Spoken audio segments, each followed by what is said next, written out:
Thank you so much for being here. And generously, all night or afternoon, James has been thanking everyone for doing everything for him.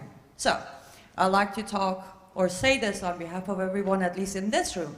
James Marter, thank you so much for having the courage to running for Congress.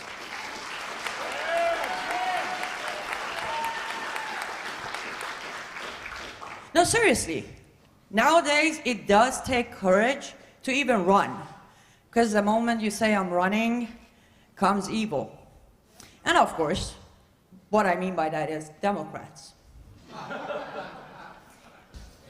I was born in Islamic Republic of Iran. I was born in 1983, after the 1979 Islamic Revolution. Therefore, I was born a Muslim in an Islamic country, in an Islamic family. From the day I was born until I was 15, I went through the following. I was announced a full adult woman at age 9 by the government, not my dad. I was a normal teenager, you might call it here.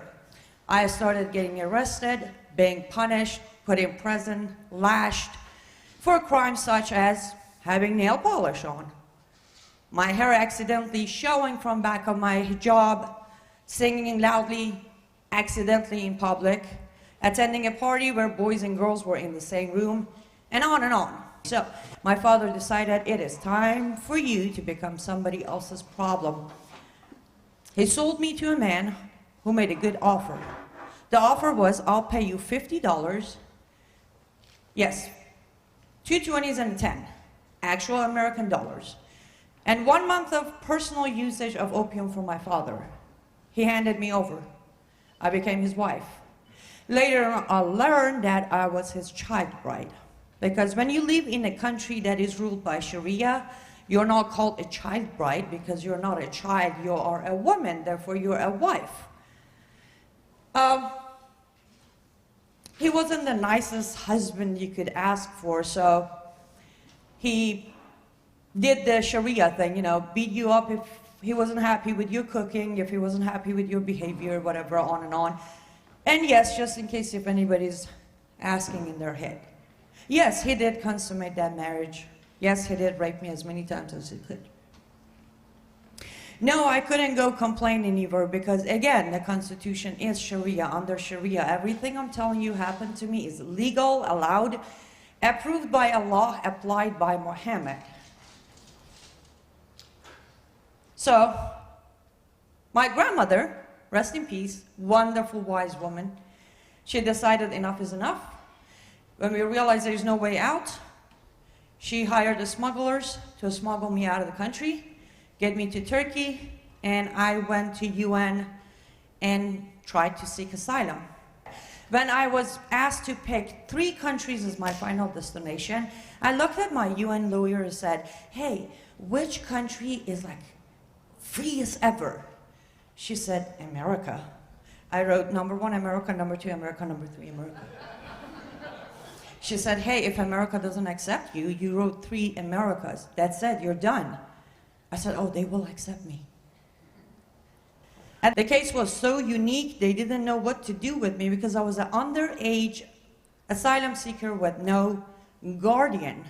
So they accepted my paperwork, but said you have to wait until you are an adult under our law for it to be processed. Therefore, I waited and waited and waited. Anyhow, 18 years, when I turned 18, I finally got the call. Welcome to the United States of America. Your flight has been booked. Oh, it gets better. Since we're at it, in 2010, I became an American citizen. Woohoo! Because I was applying for a country that, 1, stood for freedom. 2, had the closest to perfection documentation ever written, known as United States of America's Constitution.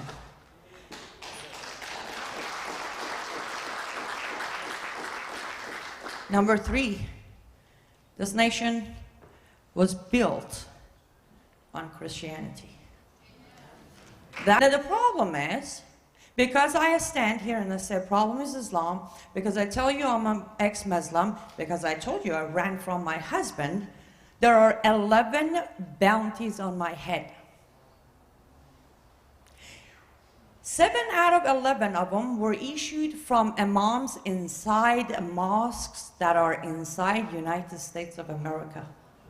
How's that for freedom?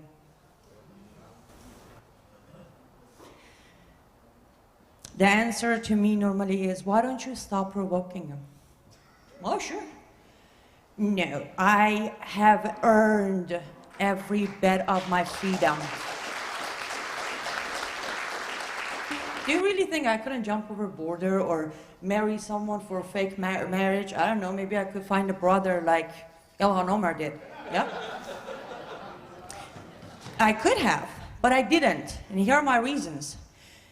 I was coming to America to build a life. So, number one, I wanted to make sure that all of you in this room and every fellow American out there knows how much I respect you and your country, so I will not break the law in order to come in, regardless of consequences.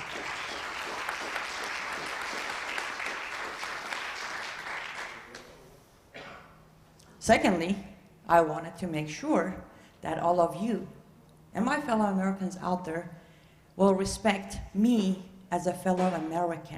One of the best ways to practice your God-given rights is to actually talk out loud. It's called freedom of speech.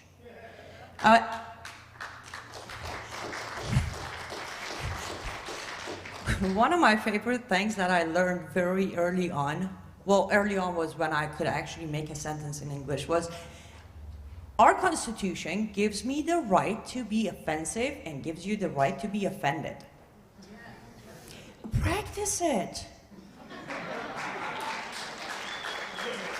Because sadly and unfortunately, majority of Americans have decided to wait for someone else to do it. And that's why I say it takes courage, and thank you, James Marter, for doing it.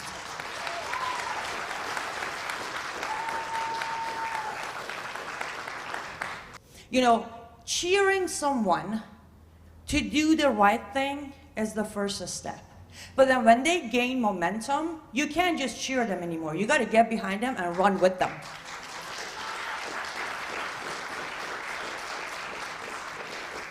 So tonight is just the beginning. Tonight is the first night that we're all gathered, which is perfect and beautiful. It is. But tomorrow morning and day after, as life comes at us, as bad news comes at us, as fake news is released, we need to stay focused. What is the goal? Save America.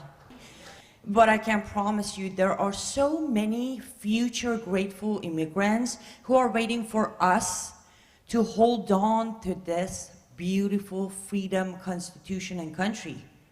So if you look at it as Americans, if you agree with what I do as a human rights activist, and I go beyond borders within human society, this is it. Guys, we are it. America is the last place. In my 19 years life in America, and since I've become a citizen, I have never ever endorsed any candidate. I did this few times, but I'm gonna stand here as tall as I can and proudly endorse James Marter for Congress.